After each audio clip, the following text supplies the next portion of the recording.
And I want to read a passage from one of his lectures, which I think is one of the greatest things he ever wrote, and which has been a very marvelous thing for me.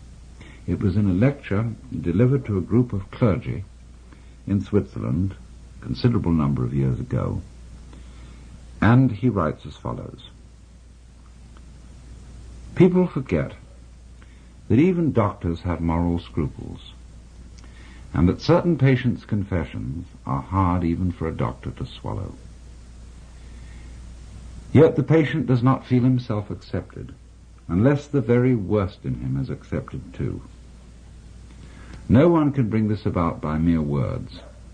It comes only through reflection, and through the doctor's attitude towards himself and his own dark side.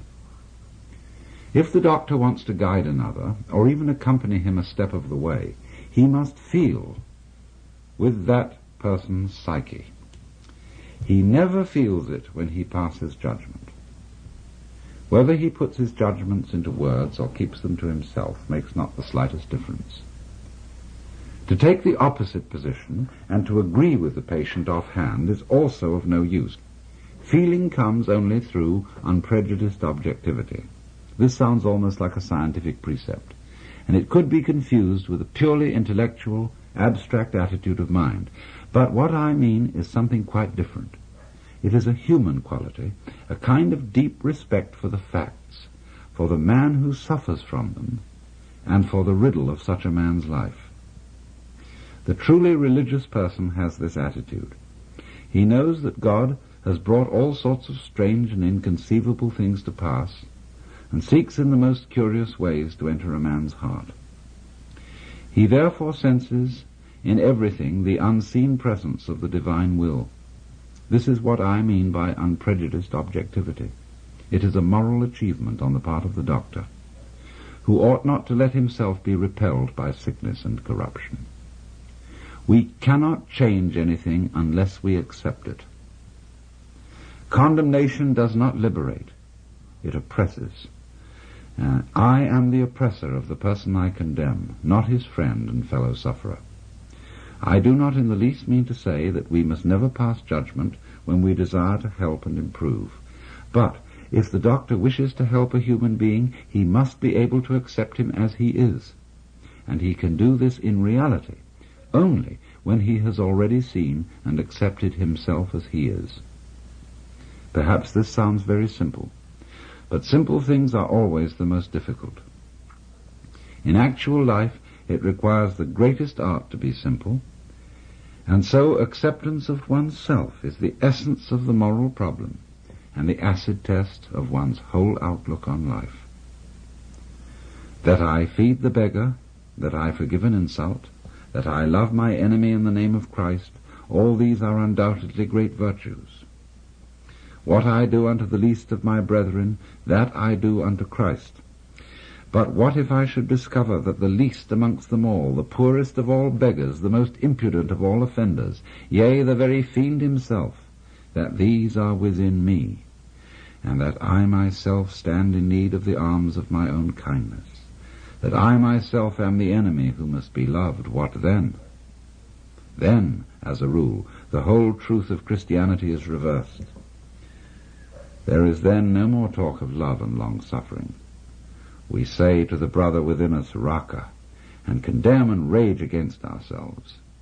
We hide him from the world. We deny ever having met this least among the lowly in ourselves, and had it been God himself who drew near to us in this despicable form, we should have denied him 1,000 times before a single cock had crowed.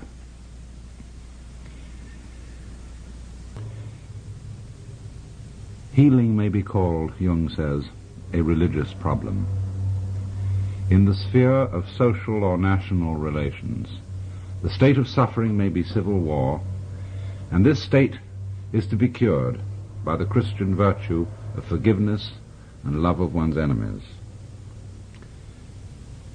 That which we recommend with the conviction of good Christians as applicable to external situations, we must also apply inwardly in the treatment of neurosis. This is why modern man has heard enough about guilt and sin. he is sorely beset by his own bad conscience, and wants rather to know how he is to reconcile himself with his own nature, how he is to love the enemy in his own heart, and call the wolf his brother. The modern man does not want to know in what way he can imitate Christ, but in what way he can live his own individual life, however meager and uninteresting it may be. It is because every form of imitation seems to him deadening and sterile that he rebels against the force of tradition that would hold him to well-trodden ways. All such roads for him lead in the wrong direction. He may not know it, but he behaves as if his own individual life were God's special will which must be fulfilled at all costs. This is the source of his egoism, which is one of the most tangible evils of the neurotic state. But the person who tells him he is too egoistic has already lost his confidence, and rightly so, for that person has driven him still further into his neurosis. If I wish to effect a cure for my patients, I am forced to acknowledge the deep significance of their egoism. I should be blind indeed if I did not recognize it as a true will of God. I must even help the patient to prevail in his egoism. If he succeeds in this, he estranges himself from other people. He drives them away, and they come to themselves as they should, for they were seeking to rob him of his sacred egoism.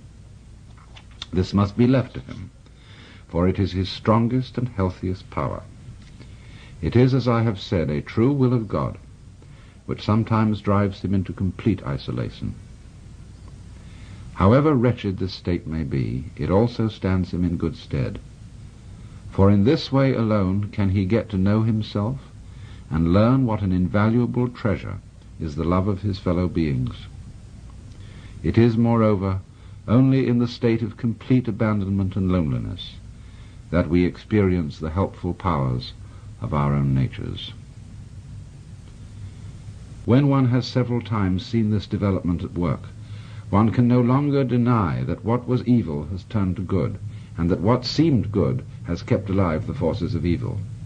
The archdemon of egoism leads us along the royal road to that ingathering which religious experience demands. What we observe here is a fundamental law of life, enantiodromia, or conversion into the opposite.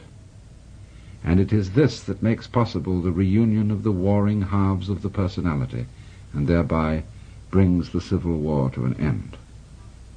End of quote.